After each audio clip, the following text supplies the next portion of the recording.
Alright guys, welcome back to another Opera Omnia video, where we are back once again for another Who Should You BT Plus video. And in this video, we are going to be covering Prishe and Yuna. Now, both of these two characters are going to be getting their C90s and their reworks. Yuna is finally going to have access to her BT Plus, and in Prishe, she is going to be getting her LD weapon and BT weapon. So we're going to be covering every single change these characters are going to be getting. And if you haven't been to any of my previous Who Should You BT Plus, me and my good friend Kaiden, we pretty much let you guys know exactly what is going down with these two units. Kaiden will be given the pros and cons on both of these two units, alongside with units that synergize well with them in team comms. And then towards the end of the video, we will let you guys know who we are planning to BT Plus or planning to skip if by chance we are going to be doing that. So let us know down in the comment section below what your plans are going to be for Prishe and or Yuna, whether you are going to green them or you're going to pull for their kit, whatever it is that you are going to do, let us know down in the comment section below. And with that being said, let's go ahead and jump right into it. 私の全力まとめて打ち砕いてはあ祈りよこれでお別れ彼方へ送ります So we'll first start off with Yuna's LD extension rework, which allows her to start off with her LD buff for 6 turns. Her LD now turns into a 5-hit AoE Magic Brave plus an AoE HP attack 4 times. Her LD buff now adds a 10% party HP damage up. Now, whenever she uses Sonic Wings ++, it turns into a 6-hit Magic Brave plus an HP attack 3 times that increases Brave by 300% of initial Brave after each HP attack except for the last. When using Energy Ray ++, she first increases party Brave gain to 150% of attack, then deals a 4-hit AoE Magic Brave plus an AoE HP attack 3 times that increases Brave by 50% of the HP damage dealt after each HP attack except for the last. With her C90, her EX ability turns into a 3-hit AoE Magic Brave plus a single target HP attack 5 times that increases Brave by 50% of the HP damage dealt after each HP attack except for the last. Her C65 got extended to 6 turns and adds a 35% attack up, now totaling 50%, and a 40% Brave damage cap up. Now Yuna can BT plus her BT weapon. At 0 out of 3, she increases Brave gain to 999% of initial Brave, then deals an AoE magic HP attack 5 times that doesn't consume Brave, followed up with an 8-hit AoE magic Brave plus an AoE HP attack 2 times. At 1 out of 3, she gains an additional turn during the burst phase. At 2 out of 3, her BT effect gains a 10% party HP damage up, and party after an HP attack increases Brave by 20% of the HP damage dealt once per turn. So now we're going to move on to the pros and cons for Yuna, and of course we have our default tactician, Kaiden. Welcome back. Back. Good to be back with the big brain. For the most part, anyway. But it's fun to be here. Thanks for having me. All right.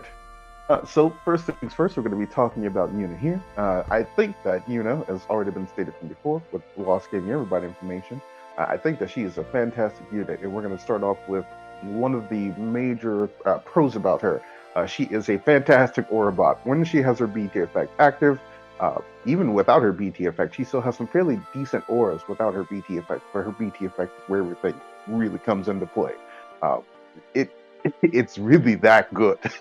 But as far as the second pro goes, I really want to point out that she can literally remove every debuff in the game.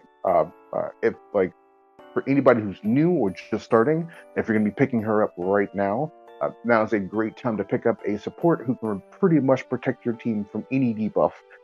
Even if it is frame debuffs, she can remove them fairly easy. And on top of that, she can deal damage while doing that too. So I really, really like that for her. The last one is that her BT effect is very strong to the point where you kind of want to run her with units who can either turn hog or no turn a boss. With turn manipulation, hell, even like she even works very well in no boss run synergies. like some no boss run synergy portions. Um, if you're going to be running her with Tidus, fantastic. Those two working together. Anybody can really turn hog, turn manipulate Terra. I really just want to give like shout outs to those who I definitely know that runs them, but for the most part, Yuna is fantastic just sitting there, but she can also deal damage when it's her turn up too. I definitely think that that's the strongest 3 pros I can give to her. Going forward, there's not a lot of cons for the units that are coming up. They are very strong. Yuna and Prishe are both of those are both in those categories. However, the major downside to Yuna is the fact that she does remove every debuff in the game is nice. However, she doesn't want the team to be debuffed, if that makes sense. Her conditional for her BT effect is kind of it fits to her, but it's like if the enemy has you debuffed, it kind of falls in the exact same lines of Ramza, where Ramza wants to have all the party slots buffed, like all the party slots for buffs, not debuffs. And Yuna's BT effect is catered to being not debuffed and being healthy, good to go. It isn't along the lines of like Theodore, where you have to be like a certain HP threshold, but it is falling along the lines of making sure that nobody has any debuffs attached to them. There's also the second one that's an honorary mention, where it comes down to her instant turn rate and her high turn rate skills. When her BT effect is active, you really want to take advantage of that BT effect. She has a lot of instant turn rate and high turn rate skills. So you'd be very surprised about how fast you can run through a BT effect when you're going through her skills. You want to try to offset it to where you don't need to rely on her to do her skills, but if you really need her to do them, she can definitely do them. But just keep that in mind when it comes down to her cons, though. She doesn't really have a lot of them, and a lot of units going forward don't have a lot of major ones, but I still think just for the two that she does have, it's very minor in comparison. But she does not have like any major ones. And on top of that, later down the line, she gets an FR and she becomes even more supportive. But I think that'll cover everything for Yuna here. 負けるか。さーて、これだな。来い。じゃあな。また会おうぜ。 Now we'll take a look at Prishe's rework to her skill 1, which gains an additional 2 uses. Then, the 1 ILM punch deals a 4-hit melee brave plus an HP attack 4 times that doesn't consume an ability use. The Howling Fist Transfixion Plus is a 4-hit melee brave plus an HP attack 2 times, then a 3-hit Holy Magic Brave plus an HP attack 2 times. Her skill 2, Spinning Attack, gains 2 uses as well, then deals a 2-hit AoE Melee Brave plus an AoE HP attack 3 times that doesn't consume an ability use, has instant turn rate, doesn't increase the turn count unless during the burst phase, summon phase, and friend support turn count.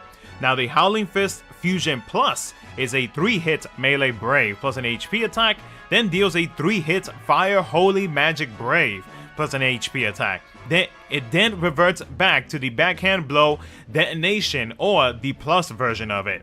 Now the Backhand Blow Detonation is a 3-hit AoE Melee Brave plus a single target HP attack, followed by a 3-hit AoE Wind Magic Brave plus a single target HP attack. The plus version deals a 3-hit AoE Melee Brave plus a single target HP attack, then a 3-hit AoE Wind Magic Brave plus a single target HP attack 2 times. Now with a C90, her EX ability turns into a 2-hit Melee Brave plus an HP attack 6 times that increases Brave by 50% of the HP damage dealt after each HP attack except for the last, and deals 50% splash damage. It also inflicts the Fire Wind Holy Resist Down debuff to all enemies after the first HP attack. Her C65 got extended to 6 turns and adds a 20% attack up, now totaling 40%, and a 40% Brave damage cap up. Her LD ability, Aurora Uppercut, is a 1-hit Melee Brave plus an HP attack 12 times that increases Brave by 50% of the HP damage dealt after each HP attack except for the last.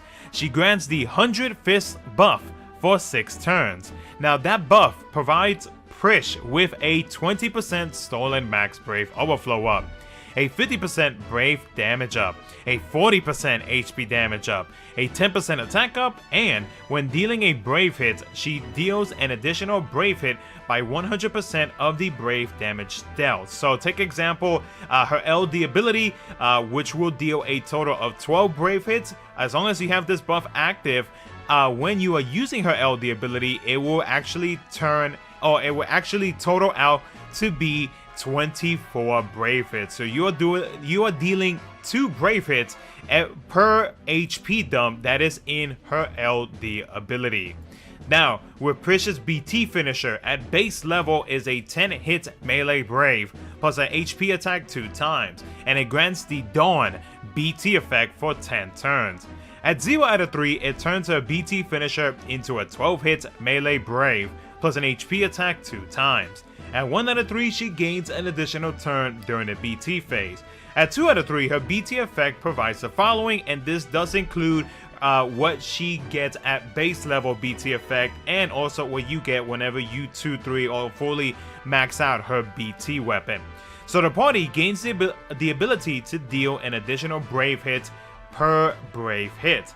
She also provides the party with a 50% party brave damage up, a 20% party max brave cap up, and a 50% party brave damage cap up. Okay, now we have Prishe on the line, and I feel like a lot of people are going to be looking forward to her. If you are Final Fantasy XI fans, please stand up. She's going to be a lot of fun for you here. Prishe is a high damage dealer that is able to not only deal maximum amounts of brave damage and do HP damage on top of it, but she's also able to hit her elemental weaknesses too. With her damage setup is ridiculous. So the first pro I've pretty much already talked about. Her damage ceiling is just ridiculously high. When it does come down to an LD only, because I've seen a lot of people run her LD only, and she is just still being able to rip things up. BT is nice, but LD, she is very, very monstrous with it. The next one for sure is just being able to turn hog her. She has the ability to turn hog. So as we talked about with Yuna, you can actually place Prishe with her too. These two synergize really, really well together. The fact that she's able to turn hog means that she'll be able to act consistently and be able to deal a lot of damage consistently as well. You just want to be mindful of like which skills you're pressing, but she tends to give herself some free skill usages from your going around her kit.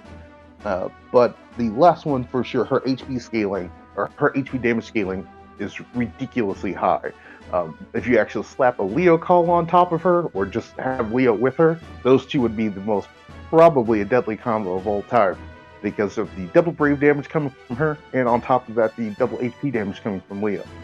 We do get another side HP damage increase unit later, but for right now, these two work extremely well together. But there are going to be some cons to her, and again, these cons are really that big, but they can happen. Majority of her damage is going to be single target. It is an AoE setting, so if you need to burst down something, Prishe can really hit hard on a single target, or like a single target boss. But if there is multiple targets in a fight, she doesn't suffer. She's just not the greatest when it comes down to multiple targets. She can definitely punch something down though if it's single target, for sure. The next one is going to be her element. Not now, but later down the line, you are going to be coming across stages that are going to be elemental resisted. And a lot of her elements, if you're not playing to the fight's elements, you're going to be seeing her hit ridiculously weird numbers. So as much as I enjoy the fact that she does have elements in her kit, she is able to hit these element weaknesses. When it does come down to the future fights that we are going to be going up against soon, not right away, but soon, you will be seeing that there are some fights that completely remove or just completely do not like her elements. So she's not the strongest in them, but she can still participate if you can brave game through it. But I think that'll cover Prishe for the most part. So now we're going to end off the video letting you guys know what our plans are going to be for the next upcoming pair, which is Yuna and Prishe. Kaiden he's gonna go ahead and let us know what his plans are gonna be. So what are you gonna do? Oh, okay. Get straight to the point. Okay. Yes, let's right see. now. Oh, I would say why not both, but to be honest, I'm broke. These character analysis videos have been hurting me because I'm like, I want to get everybody, but it's like, no, I can't. So for right now, I'm definitely gonna roll with the unit that I do know. I really, really want Prishe. I am a Final Fantasy 11 simp. Basically, any of the MMOs, to be honest, like 11 and 14 are fun. But if I have to go with supportive factor, I'd go with Yuna. But if I wanted to go for DPS factor, I'd clearly go with Prishe. But like they both have like a staple in the team. But for me, if I get Prishe, instant green, because I know the damage that she can do, and I have no problems with building a team around that type of damage. Obviously, I still need to pull her, which is kind of sort of the issue, but I am like, you know what? I can live on a hope and a wish, and I really, really want to be able to say Prishe is going to be my green. I already have Yuna already fully set up, and if Prishe is just so rude to me that she just refuses to give it to me, I'm just gonna be like, all right, that's fair. Yuna, here you go. Take these ingots. I'm fine with both, but I think my major one is Prishe. Okay. So I green Prishe just because, well, big numbers go burr for Prishe when she first released in JP. So, I mean, of course I had to have it, and like Prishe is definitely a very strong character, and like Kaiden said, like there are definitely characters or card abilities that can be used to increase the damage output, and that is very much true. Yuna, even though I have a BT, I think I'm gonna hold off on greening her until she gets her FR. Yes, I am that person right now. Oh no! No, and of course there's nothing wrong with that, but like, for Yuna though, like, don't get me wrong, like the upgrades and everything like that, and her fantastic auras are great and whatnot. But in my on the JP side, like I didn't get her BT, so I was just stuck with an LD. So I was fine with not having Yuna or not using her at all up until she got her FR like not too long ago. So I'll probably hold off on greening her. When it comes to Prishe though, as much as I do like her gimmick of being able to gain an additional brave hit per brave hit that you do, depending if there's a free multi, and if I somehow get lucky and get the BT, I would probably green her again. But if there is not, I will at least try to get her LD weapon.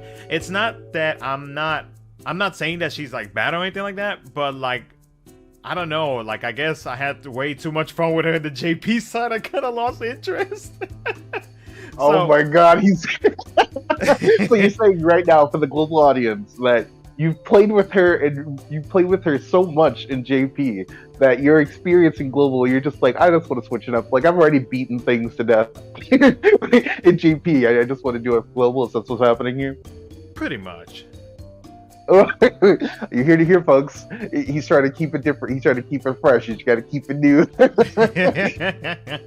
But no, but yeah, you know, on a serious note though, more than likely I am probably going to not green any of the two unless there is a free multi. And if I do manage to get the BT on the free multi, then I would probably green her just for shits and giggles. But other than that, I think what I'm probably gonna do is pass up on these two and just wait until Yuna gets her FR later on, and then Prishe already has a force enhancement, so that obviously means more damage output out of her.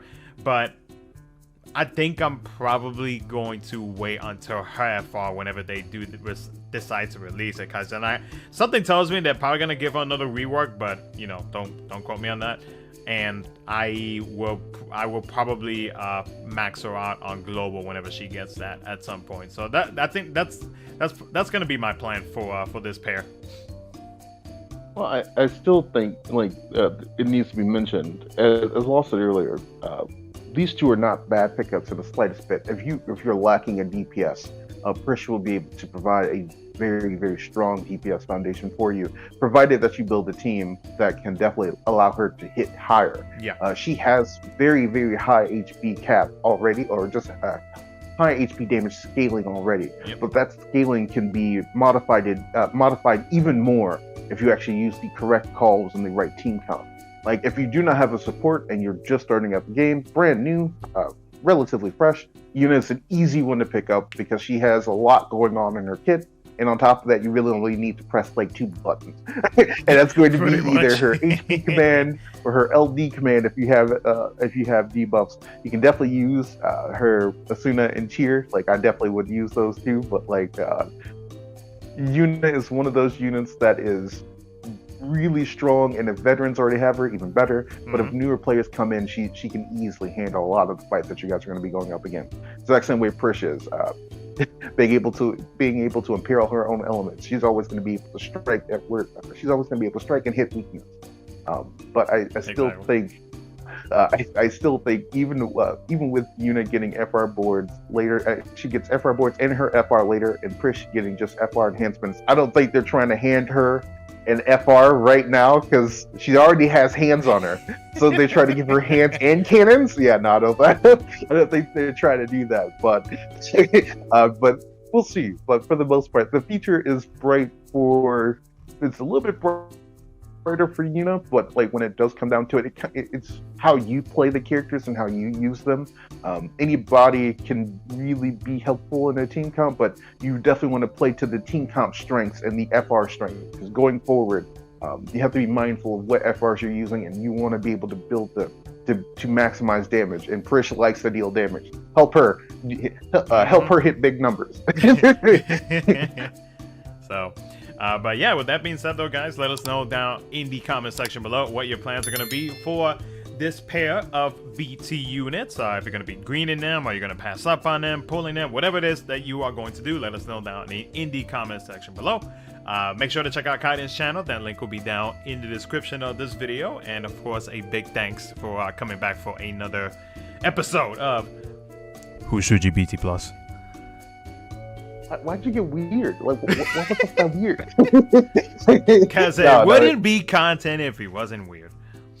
I mean, that's fair. You're talking to the Kadash Saga runner. Remember, the reunion is here. But it's cool now. C90 is... dude, C90's been fantastic.